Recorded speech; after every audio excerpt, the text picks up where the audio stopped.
There are a couple of things. One of them is the fact that if you look at some of these X-rays which Shiva showed in which this thing, not all failures would be by Z effect or this thing. One of the important things is also to get, the reason why you should get a good compaction and a valgus is because you do not want the proximal fragment to rotate. If you look at simply put the PFN with 2 screws inside, and see that you can get up to 15 degrees of play in between the screw and the nail. It's not a locking plate. It's not a fixed angle construct. So what happens? You can get actually a pay. So if you put your 2 screws in a cadaveric bone after creating a fracture in it and you move it, you will be able to see that you will be able to rotate the fragments bit. Now how do you prevent? If you keep on rotating these fragments, your screws are either likely to walk out. Now one of the ways in which the screws can walk out is by doing a Z effect. One of them walks in, the other one walks out. So that is also important. So what is important is to get a good anteromedial reduction, get good valgus to make sure that you have interlocking of some fragments and you have less of rotation between the proximal fragment and distal fragment. Okay, standard classical teaching now, while we are going to go ahead with the very practical thing, this is slightly theoretical, but it is important to know why you should do what, and this is my interpretation of the literature. You might not agree, but you need to read the literature to open up your mind. You understand what I'm trying to say? You cannot be under the impression that, okay, reverse oblique trochanteric fracture, we are going to do long PFN. Stable fracture, we are going to do short PFN. Things like this. So which is this thing? And at the end, we will have a small discussion about, very small discussion about tip apex distance. So we have extracapsular fracture. There is only one classification worth discussing in extracapsular fractures. That is whether the fracture after reduction is stable or unstable. All other classification systems are very good theoretically, but practically you need, and this classification should be done once you have reduced the fracture, not when you see the initial X-ray. So 50% femoral fractures occur in IT region. Currently, you can use either a short nail or a long supplementary nail. The advantage is for a short nail is simplicity in insertion, distal interlocking, because you can use a jig, but it's also associated with complications like thigh pain, femur fracture, or distal tip. Now, the way out, what people said was use a long nail. Potential mechanical benefits, like for example, you can span the entire femur, so it's not going to fracture. But it can increase operative time, radiation exposure, and you have to do freehand locking. So most people still prefer short nails. There is a version now available in the market which has not come to India, which is called the extended short nail. The extended short nail is just like a very long nail, but the locking is in the middle of the nail through a jig. So instead of, if you remember, for those people who have been doing PFNs for a long time, we had a 25 centimeter PFN initially. We had 7 to 8 centimeters below 18 centimeter, we had the locking screws, and then we had 7 centimeters of nail below that. That was the original nail design. Now we have come with the TFN, which is total 18 centimeters, and we have got this thing, and we have got long nails. But the extended short nail is actually a longer version of the original PFN. So the screws lock at the same place, but the nail continues right up to the distal metaphysis. Okay, in this system, the interlocking screws are inserted using a jig. So you have this thing. So let's look at one of the components one by one. Blood loss and transfusion requirement. There are many studies for that, and some of them state that there is no significant difference, but most of them, especially this study, this is published in Journal JOT in 2014, statistically significant lower operative time for short nails, estimated blood loss and transfusion rates were found in this study for short intramedullary nails. So there was no difference seen in the length of stay or periprosthetic fractures when compared with long nail versus this thing. They included all fractures, which was very low in both cohorts. But are we now really evidence-based? Look at this study. This was done in 2016, 1,276, very large, all types of trochanteric fractures, and short CMNs have lower reoperation rate while significantly decreasing operative time and estimated blood loss, with the additional benefit of being cost effective. But what is more interesting is the study by NCORR in 2013 by Oku. Only reverse oblique trochanteric fractures, very short, small number of patients, 33 patients, randomized to long or short nails. Now, most of us will not do a short nail for a reverse oblique. They did. They used a PFNA. And there was no difference with respect to operative time, complications, and length of stay. The unfortunate part is they never mentioned what complications they were looking for. So operative time, most of the studies find that short nail is much quicker, and I think all of us practically also know that doing a short PFN is far quicker than doing a long PFN. What about biomechanics? We normally think is better biomechanical nail, more elastic long nail. Short nails are more rigid. So there are studies which compared axial stiffness, bending stiffness, and torsional stiffness for long versus short nails. And this is a beautiful article by Marmor.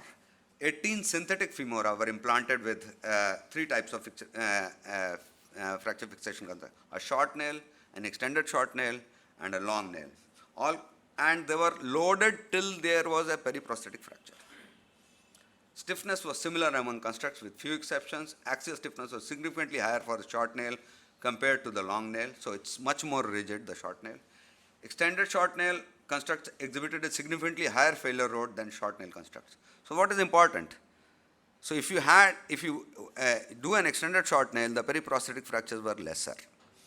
Periprosthetic fractures occurred around distal interlocking screw in all constructs. So that is where you actually go wrong. And nail length and position of interlocking screws did not alter the biomechanics, and the periprosthetic fractures which were generated in this study were similar to what we see clinically. So what was the original short proximal femoral nail? Had a uniform stem, and the disadvantage was that suddenly there was a big change in stresses between a instrumented proximal femur and a normal femur below that. So this increased the post-operative thigh pain, impingement because of the nail tip, but it's a superior implant. And you can see how you can have impingement with a short PFN because it's a straight nail. So axial stiffness, but there was advantages also. Axial stiffness was significantly higher, and distal locking constructs result in a significant increase in maximal rotational load, with rotational stiffness before failure in comparison to unlocked constructs and a long proximal nail. Now look at this. This was the original short PFN. Can you see that the tip is very, very short, just below the 2 screws, statically locked. But what is important is the person tried locking too many times. And ultimately, we had failure through that screw hole, which was revised using a long proximal femoral nail, and with the result that the common perception is that the long nails would be better for these fractures than short nails. But what is a long nail? It's a reliable implant. It spans the whole femur, helps in distribution of stresses throughout the length, but there is a big disadvantage in terms of concealed blood loss. Remember that these patients are geriatric, and increased intraoperative time and increased radiation exposure to the surgeon.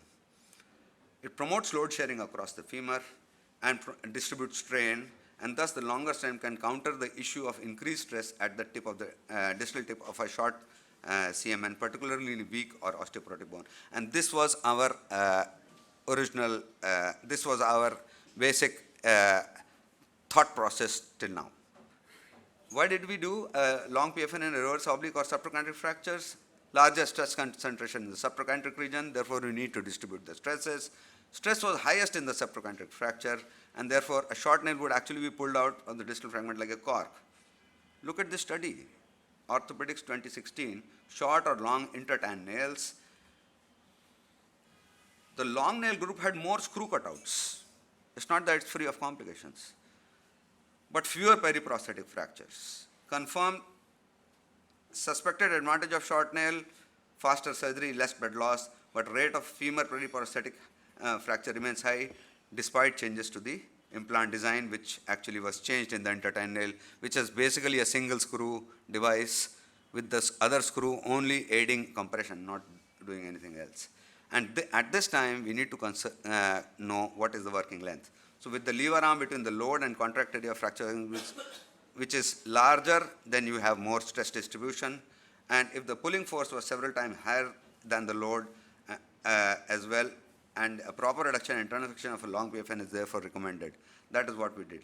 Do not confuse this X-ray with the fact that this is a example of working length. This is not an example. This is a reverse oblique trochanteric fracture, superior and penetrated screw right from the start. It's a short PFN true, so much more rigid fixation. Screw walks out and managed by this thing.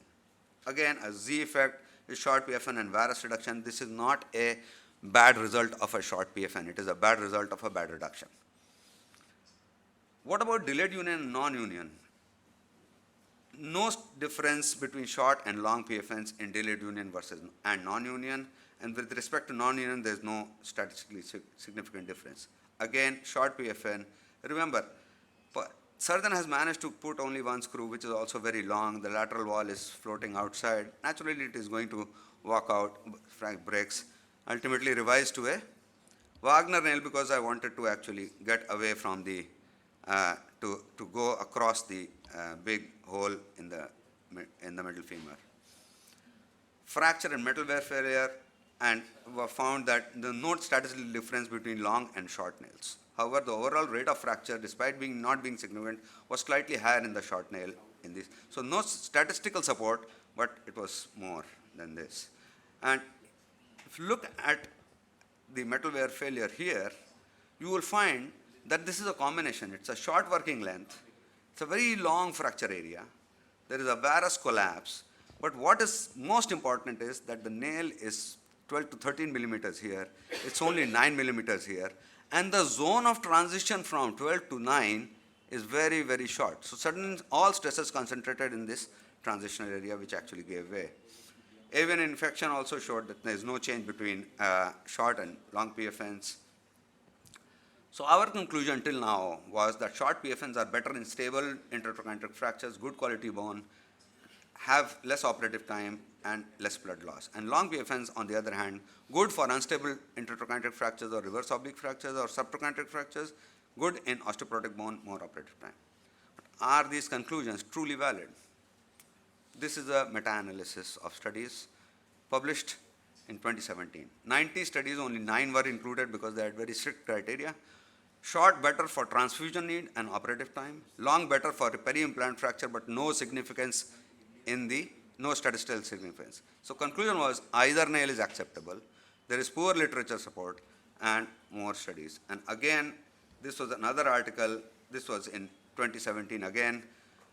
Patients in long nail group had prognosis similar to those of patients in short nail groups, had longer surgical times, and the newer generation short intermediate nail is a good device that provides effective treatment for fixation of intertrochanteric fractures. So in conclusion, the jury is still out. Whether you are doing a short nail or a long nail doesn't mean that you need to do whatever you think is best, but what is most important is getting a good reduction so that you can have a good outcome. A quick word about TAD. There's only, if you look at joint reaction forces in the hip, the forces will always keep on pushing the proximal femur into varus and retroversion. And that is the reason why you have posterior comminution in a trochanteric fracture. The femur gets pushed posteriorly, crushes the bone there, and that is why you need to get a good anteromedial reduction. And that is why you will usually never see an anterior comminution. It will always be a posterior comminution with a clean break on the anterior side. So you can really align the anteromedial cortex, get your posterior thing out to length, and basically buttress this by a intramedullary device. If you look at forces, this is just to say that if you have a oblique fracture, then you have more shearing forces. If you have a more transverse fracture, which I think all of you know because all of you have studied Powell's, and the same principle actually applies here. Now, tip apex distance. It is very easy. We should have 25 millimeters combined in AP and lateral. This is, okay, that's fine. That's a very big oversimplification of the original. This is the original equation from Baumgartner's paper, and it is not fovea centralis. what it is actually the midline of the neck in the AP view and the lateral view.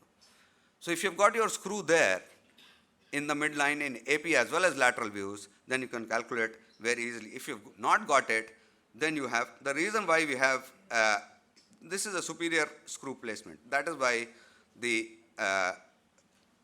tad here is this, and the tad here is this. Now, if suppose we had the screw here, then the tad here would be like this.